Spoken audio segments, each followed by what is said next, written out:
got never-ending love for you. From now on, that's all I want to do. From the first time we met, I knew I had a never-ending love for you.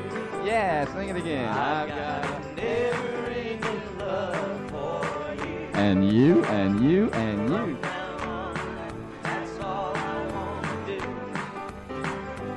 From the first time we met, I knew I'd sing my never-ending song of love for you.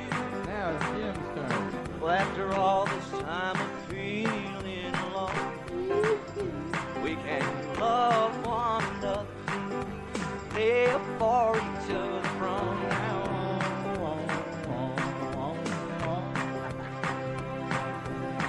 Feels so good, I can hardly stand it. Never-ending love for you. From now on, that's all I want to do. From the first time we met, I knew I'd sing my never-ending song of love for you. We have a guest. Oh, after all this time, feeling alone. Elvis. We can love one another, live for each other from now on. Oh, I'm telling you from now on, yeah. Feels so good, I can't hardly stand it. Never-ending love for you. From now on, that's all I want to do. From the first time we met, I knew I'd sing my never-ending song of love for you. I'd sing my never-ending song of love for you. It never ends. I'd sing my never-ending song of love for you.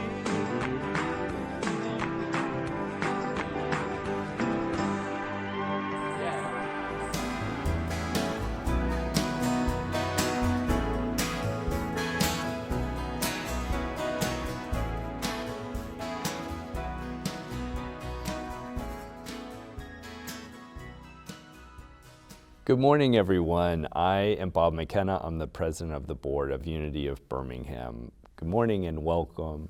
We are a community that is open-minded, open-hearted, and our arms are outstretched to you this morning. So let's get ready for our prayer and know that you are welcome here, and this is a time that you've set aside for yourself.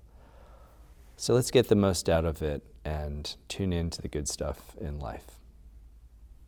It has been said that if the only prayer we ever prayed was, "Thank you, God," that would be sufficient. So let's keep that in mind as we open for prayer this morning. Thank you, God, for our ability to see that which is ours to see, however we see. Thank you, God, for our ears to hear. May we hear that which is ours to hear. And thank you, God, for our wonderful minds, that we know what we've heard, we know what we see, and we can interpret it clearly. And thank you, God, for that place deep inside of us where we go for stillness to understand what we've heard, to understand even what we speak. That still place deep inside. And thank you, God, that we have the ability to go there. It is in this place of stillness that we find our peace. It is in this place of stillness that we find our healing. May we have peace in our own lives so that we can pass this peace to our families. We can pass this peace to our friends, to our community, to our church, to our country, and to the world. Peace, be still. that quiet place deep inside. Thank you, God, we have the ability to open ourselves up to hear in that place of peace and stillness what you have for us to hear, and that we can truly think clearly and think for ourselves. And so it is. Thank you, God.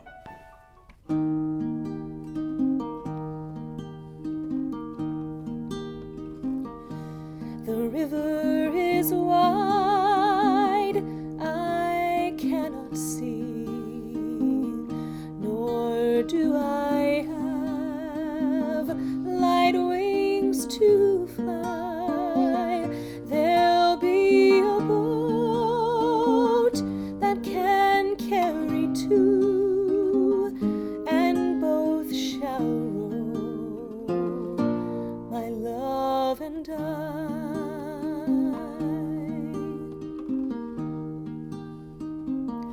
When love is young, then love is fine, just like a gem when first it's new. But love grows old and waxes cold and fades away like the morning dew.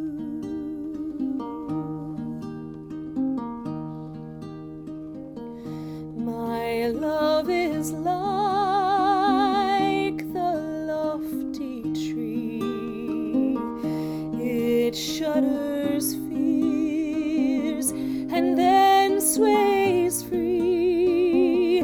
If it should fade when the summer's through, she'll bloom again when the spring shines through.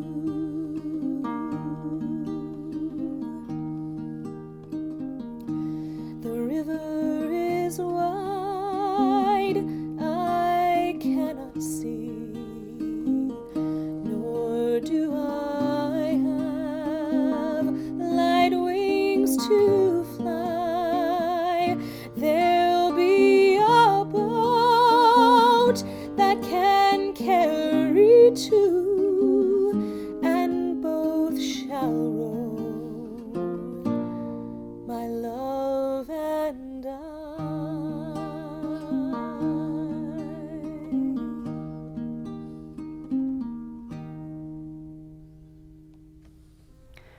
Find your way into a comfortable position, preferably seated, beginning to invite stillness into the body. As you position yourself for maximum comfort, begin to engage your breath. Let it go all the way down, deep into the belly. Feel the rise and the fall of the belly. You may even want to place one of your hands there and the other hand on the heart.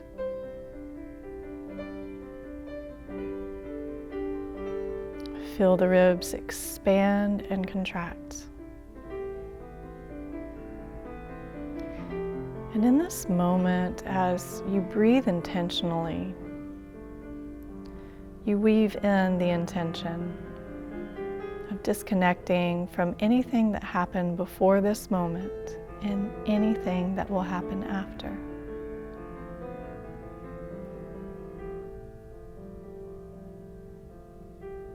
Let the breath deliver you into complete presence.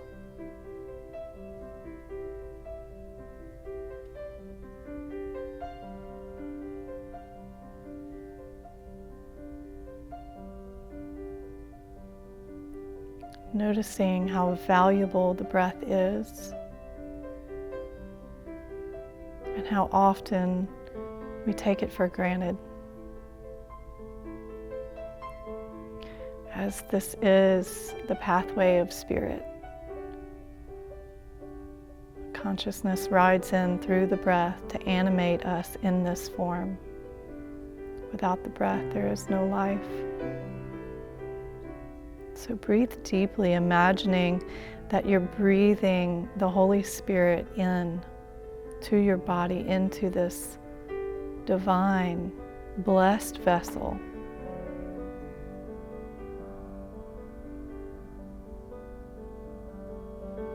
And taking a moment to be grateful for your body, this precious gift that works for you 24/7, ever ceasingly.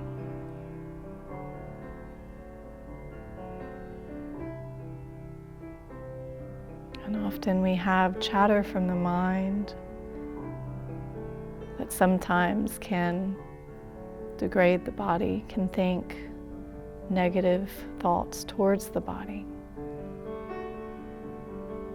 So let's take a moment to just rewire that, to be grateful, especially if you're dealing with any ailments, any issues. Just direct your focus to that area of the body and think loving thoughts. This may even be challenging, but allow yourself to just take the inner awareness with the breath to that place. And maybe it's as simple as thinking, thank you.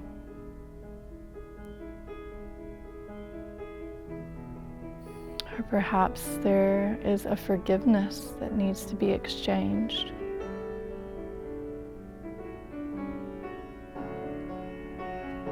The body is always listening. And when we feed it words of encouragement and kindness, it will respond. It will respond by wanting to improve. It's the same way as you speak to a child. We must encourage and we must love our bodies. We must appreciate them. And as we do so, they come to remember who they are, this divine blueprint that is embedded within you, within every cell, that recalls its divine perfection and its will to heal.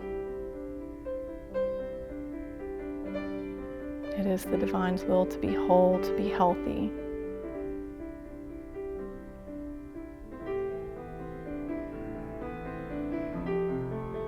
And as you start to let the breath reach into some deeper areas of the body, and if you don't have anywhere in particular that you have had trouble with, center it into the heart. Notice where you feel any presence in the body. Maybe somewhere is calling for greater awareness in your body. You just let that energy follow your thought.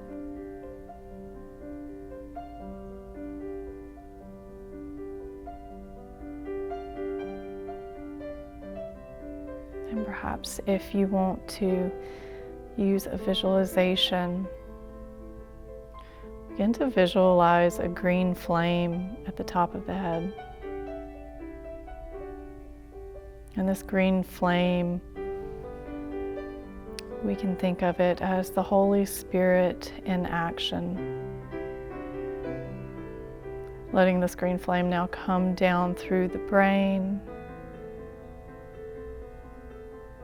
and over and around the body. And as it does this, it begins to purify and cleanse all of these structures. It begins to clear any distortions in the mind, any illusions, allowing you to perceive through the mind of God.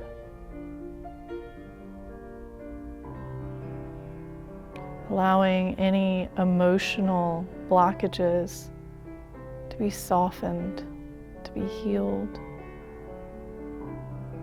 In turn, creating a physical manifestation of healing. Honoring any emotions that arise. Being present with any of those feelings that we tend to suppress and avoid. As humans, we do not want to feel pain. We do not want to be uncomfortable. But yet, it can be our greatest teachers. So instead of allowing the breath to become constricted, we expand it. We go deeper into it.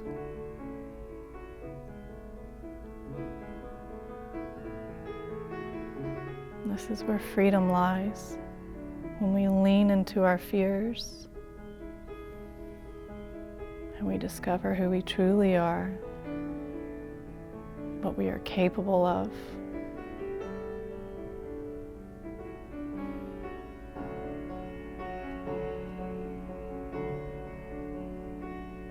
So just continue to breathe.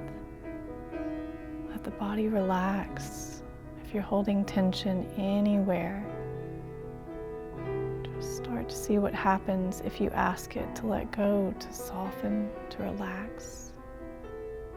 That it's okay, that you're safe, that you are held and you are loved just as you are.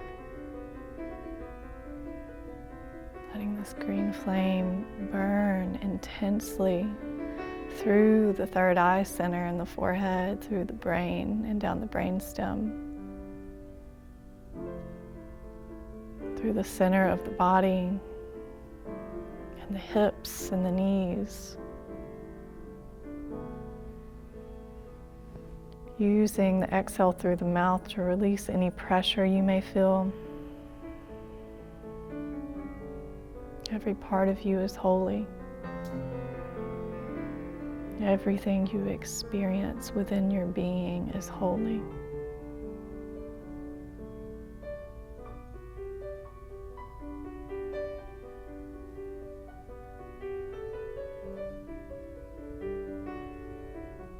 Start to let this flame shift to a yellow, a golden flame, just sitting at the top of the head. Focusing your entire awareness on this flame. And just begin to let go. And just keep letting go. Nothing but this golden flame has your attention.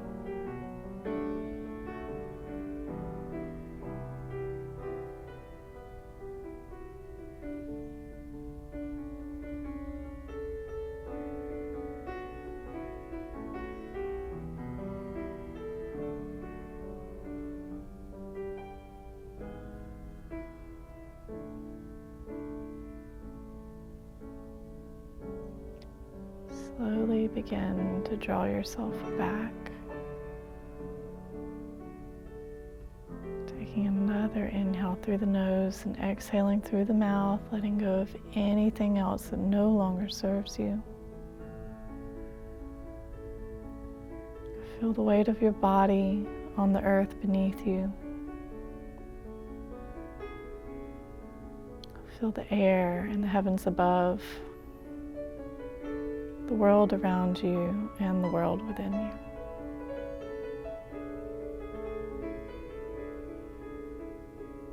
As you find stillness within.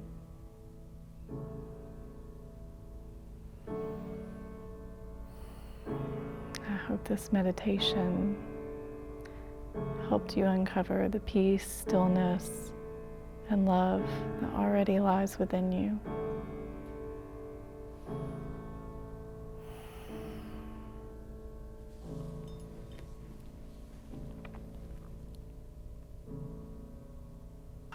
Hello, beloved Unity of Birmingham family.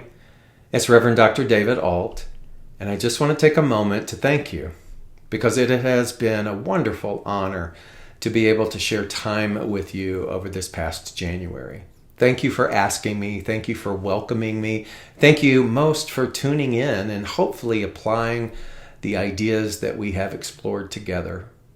Our theme has been reconciliation of the soul.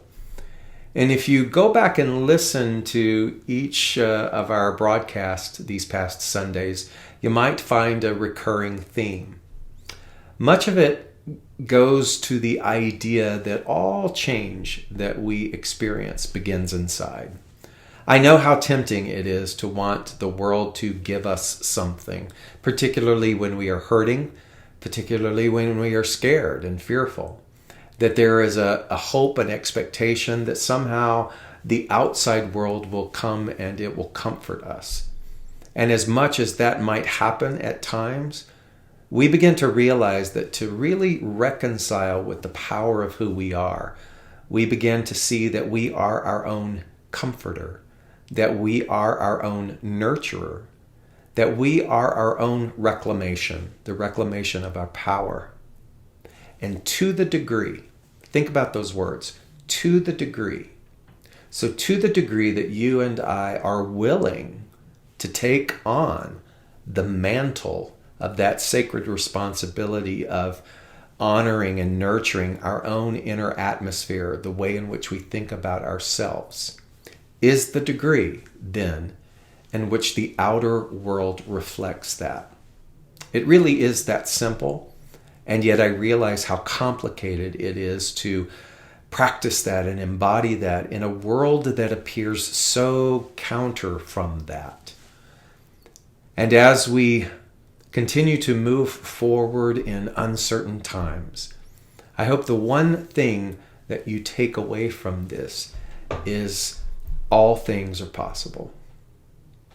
And when we consider that, when we hold that willingness, that consideration that all things are possible, even in the unseeming circumstance that it's not, that we are, by right of action, behaving boldly, because we are not choosing our behavior or our response or our reaction based upon the five senses.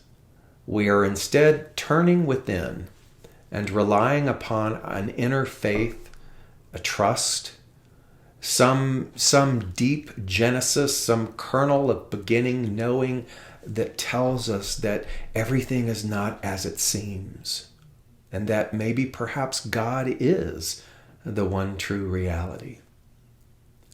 So these past weeks, I asked you to consider to create a reframe around the idea of failure, and that perhaps everything is not failure per se, but a growth prompt that invites us to stand back up again and to continue to move forward. That reawakening simply means that we're not waking up to a new idea, but that we are reawakening to an original understanding, a truth that we always have been a divine instrument and vessel of God. Last week I talked about keeping it simple and the fact that it doesn't need to be complicated when we understand that ultimately what we are is energy. And that energy can be directed, and that energy is sort of a non-personal thing. We're the ones that tend to bring this idea of emotion and personality to so much of history and our composites of ideas about ourselves. But when we realize that our energy is where we last left it, then we also have the invitation to begin to shift and change our energy, our thoughts and ideas, and watch how the outer world again reflects that. So you see, everything is a prompt from our own internal world. So to behave boldly really boils down to this idea of worth. And in fact, I'm beginning to think that everything interfaces with yours and my understanding, our composite, our willingness, our relationship with worth. And there it is again, to the degree. So to the degree that we are compassionate is the degree in which we experience compassion from the outside world. To the degree that we are willing to not label ourselves as failures, but to realize that everything is a growth prompt and that is a natural occurrence as we navigate through this thing called life, and that continues to our last breath. And so when we start to lighten up, when we realize that even in the heightened noise, that these things are immovable, unchangeable, that God is, was, and will be the same, everlasting. And whatever God is to you, the divine presence, infinite intelligence, source, light, love itself, that again, those things are steadfast and have been around since the Alpha and the Omega, the beginning and the end, and they will be. We're just like a stream that is merging into an eternal flowing river. And so how much do we want to live in hesitancy with our divine right to flow with that eternal stream? Or how much do we want to take a deep breath and from where we are right now, regardless of age, history, economic status, that we have the ability right now to move into behaving boldly? So what is behaving boldly? It really is starting with recognizing our worth. Do you remember if you are of a certain age, perhaps you used to go to dining establishments and they had like coat checks or hat check places in there? Perhaps there was a person that waited there, and when you gave them your coat or your hat, they gave you a claim check or a claim ticket or stub. You went in and you dined or watched a show or whatever it was, and then when you were ready to leave, you stood in line at that same booth and you gave them your claim ticket. And by their receiving that, you were given your property back. I think of worth like that. It's we are born of worth, we are worth, but we're also given a claim ticket. And it's up to us at some point to be able to walk to the window of reclaiming when we forget. And we give that ticket, and automatically we are given back the reminder of our value. We are given back the gifts, the fruits of the Spirit. We are given back all of the remembrance of who and what we are. But until we actually take the motivation to go up and reclaim it, to say, I want what's mine. I want this veil of forgetfulness to be lifted. I want to reclaim what is rightfully mine, which is not a thing. It's not a thing. It's an understanding. It is a remembrance. But you see, that takes an intention, and the intention, very much like that ticket, is to go to that window. And so I want to invite you today, as we talk about behaving boldly, to think about the fact that you hold, you possess, you can't even lose it, this ticket. And that any moment you can cash it in to remember. And if you forget, you can think about it like going back to the restaurant or the club or whatever. And each time you go back up and you get it again. Because we do forget, and then we reclaim, and then we can forget, and then we can reclaim. But every single time, that ticket is still in our hand, and we cannot be separated from it. So how much are you willing to stand up and go and reclaim that worth?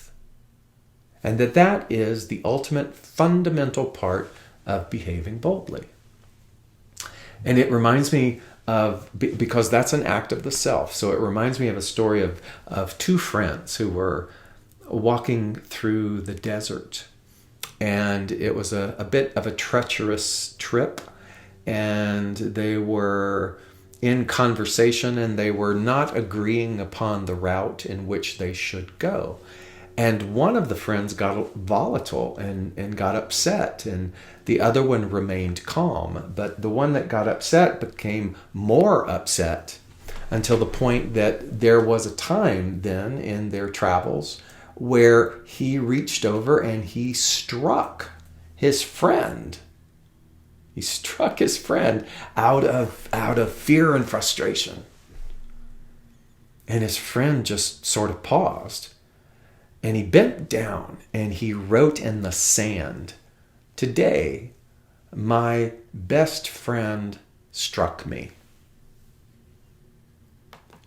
And so they sort of quietly continued on their journey. And then they did get to a place where they saw an oasis, and a great relief came over them. But just before the oasis, it appeared as though there was this treacherous pass of surging water that just seemed to appear out of nowhere. And the one who had written in the sand miscalculated his step and fell into the surging water. And the friend who had struck him was quick-witted enough and quick-thinking enough to find a way to get into that water and to brace his own self and to lure his friend back onto firm ground. And so the friend who was struck but also saved picked up a rock, and he wrote on the rock, "Today, my best friend saved my life." And so the friend who had both hit him and saved him said, "Why is it that when I hit you, you wrote in sand?" And his friend said, "Because I know that is not something that I wish to keep, and that the winds of forgiveness will come, and that the change of the seasons will wipe away that act, and it will no longer be held in memory. And so why did you then write that I saved you in rock?" Because that act of boldness and that act of love is something that should always be engraved in the deepest fundamental strength of impermeable memory. And that old story, perhaps you've heard it before, has always been used to sort of describe grudges and holding on and forgiveness. But you know what I like the story to mean today is that both of those friends are you, both of them. One is the soul side, the reconciliation of the soul, the one that understands and knows the truth and the value of you, the wise. The other one, the reactive one, is the one that both forgets and remembers, both loves and loses one's temper and forgets. And we carry both of those elements inside of us. But you see, oftentimes when we strike ourselves because of our own impersonalized anger, we write it on stone rather than sand. We don't forgive ourselves. And even though those things, like the first week that I spoke to you this month about failure, are natural ways in which we navigate through life, we make mistakes, that it is those mistakes that actually push us to greater clarity. But we can be so unforgiving of ourselves. And you realize there's no finite set of times that we are called upon to forgive ourselves. Just like in the Bible, when the parable says we forgive 70 times 7, which metaphysically simply means countless times. And then there are those times where we have behaved boldly and we have saved our own self from the drowning of our forgetfulness and our own self-loathing. And those are the times and those are the ways in which we want to remember. And so you see, we can't depend upon anyone else to do that kind of saving, if you will, or beholding our divine nature or care, unless we are willing to do that for ourselves. And these are the things that are so important, particularly as we come upon a world that is changing so fast. I want to just share with you an impression. It's not, I can't call it a dream. It's an impression that came to me last fall. And I've talked about it on other broadcasts. Maybe I even shared it with you at one time. But it was the realization that this global reset, that I like to call it, was necessary. It was necessary in order to begin to remove all remaining falsehood and residue of our collective forgetfulness. Because we are at a time of an age and of an opportunity where that which is, some people call it the Aquarian age, but of a time of harvest for humanity is long overdue. And that before the dawn, there is a darkness, a disruption that brings about an inner calm, an inner reflection, a stopping of the complacency and a stopping of the accustomed rhythm so that we can begin to prepare ourselves. And this has been a year where we have been invited to prepare ourselves. It's not anything earth-shattering, this impression, but what I saw was that come spring, late spring, that the efforts of that reset, the efforts of that stillness, of doing that inner work would begin to produce its own harvest or renaissance, if you will, and that the people who were willing to take the time to do the inner work, who would take on the responsibility of everything that we have talked about this month, those people who are willing to step deep into the reconciliation of their soul, would receive a bounty unlike anything they had ever received before. There would be this golden age, this era, this harvest, if you will, of all of the good, of all of the juice, of all of the fruits of the Spirit that come from such a reconciliation. And those that didn't, those that continued to try to preserve old ways, those that mostly complained, those that defied and did not love their neighbor as themselves, those that harbored those resentments, those that, I guess you could say, wasted this time, would only continue to experience the same suffering. And so when I think about that, and I think about when that came over me in such a loving, gentle, empowering way, that I've taken it upon myself to look at how do I take deeper responsibility for my presence in the world. Maharaji, one of the great Indian gurus, the guru of Baba Ram Das, when he was asked, what is the quickest way to enlightenment? He would just shake his head and he said, you want to know how to be enlightened? You want to know how to experience enlightenment?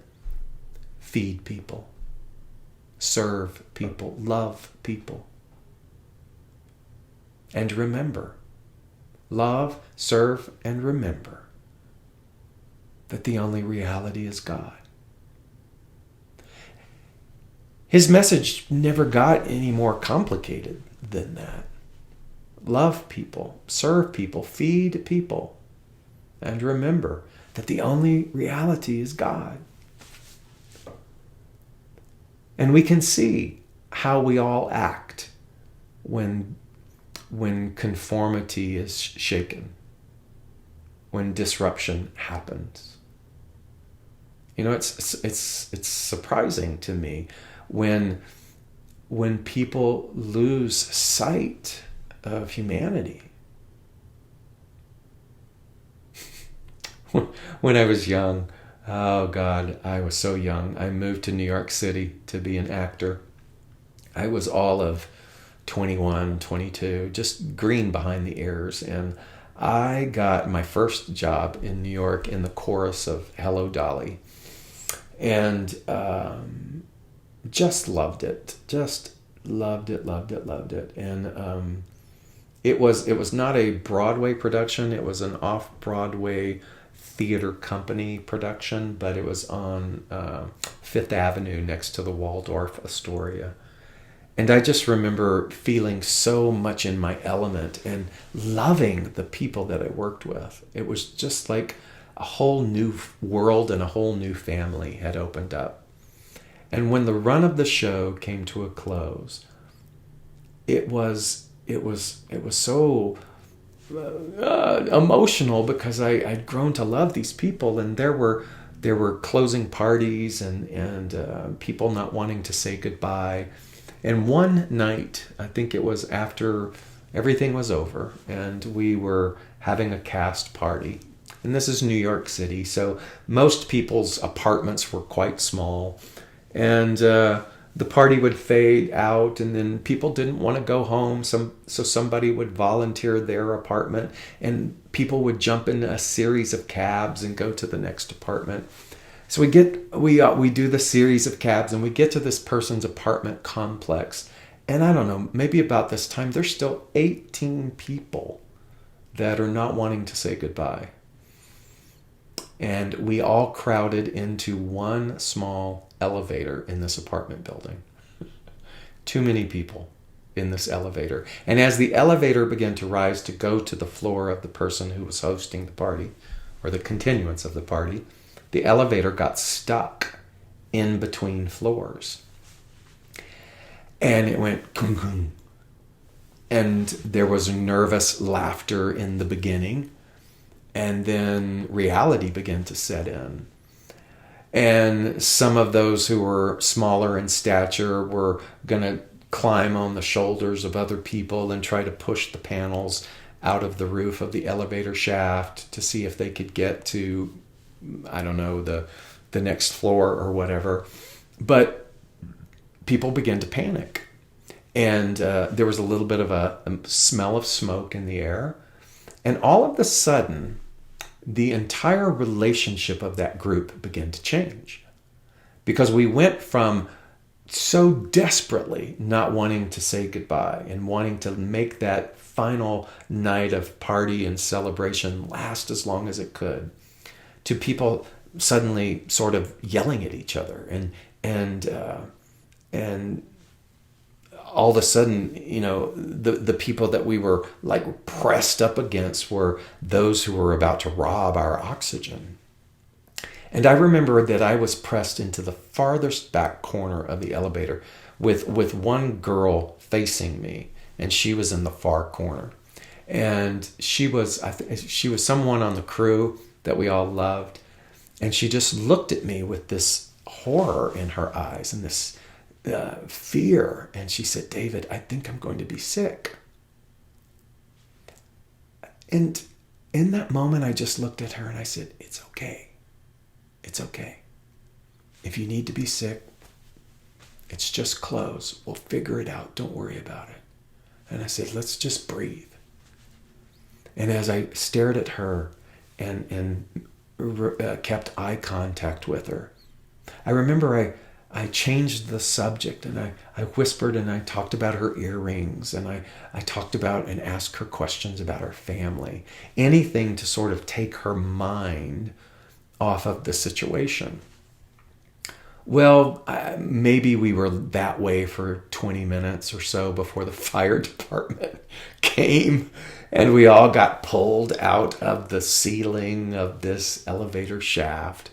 But here's what was so funny, is that everybody got out, walked the stairs up to the apartment where the host was still waiting, and continued like nothing had happened.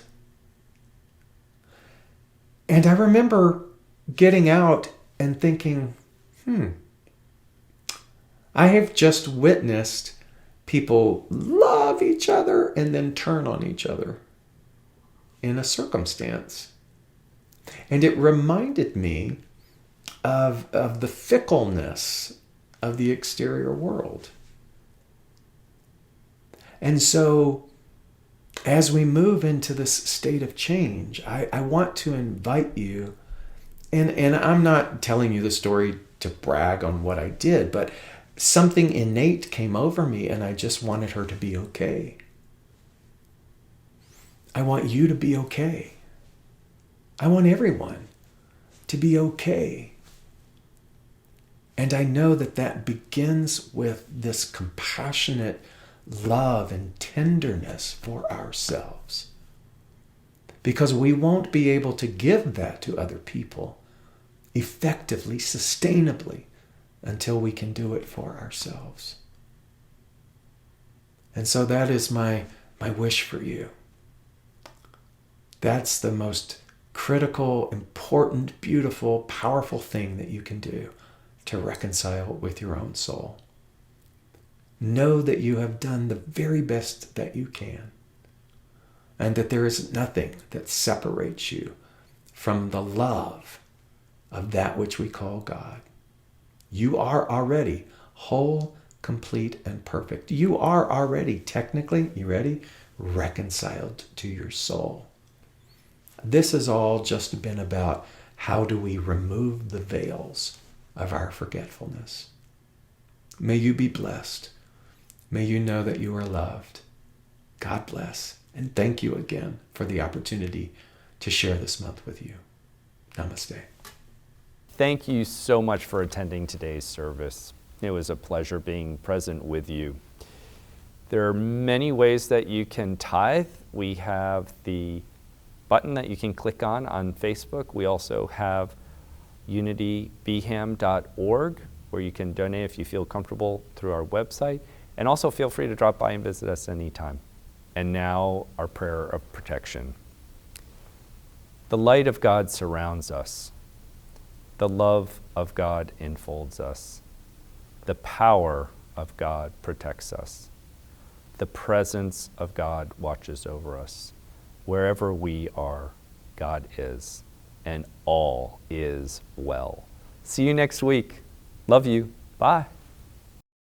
Let there be peace on earth, and let it begin with me. Let there be peace on earth, the peace that was meant to be. With God as our Father, brothers all are we. Let me walk with my brother in perfect harmony. Let peace begin with me. Let this be the moment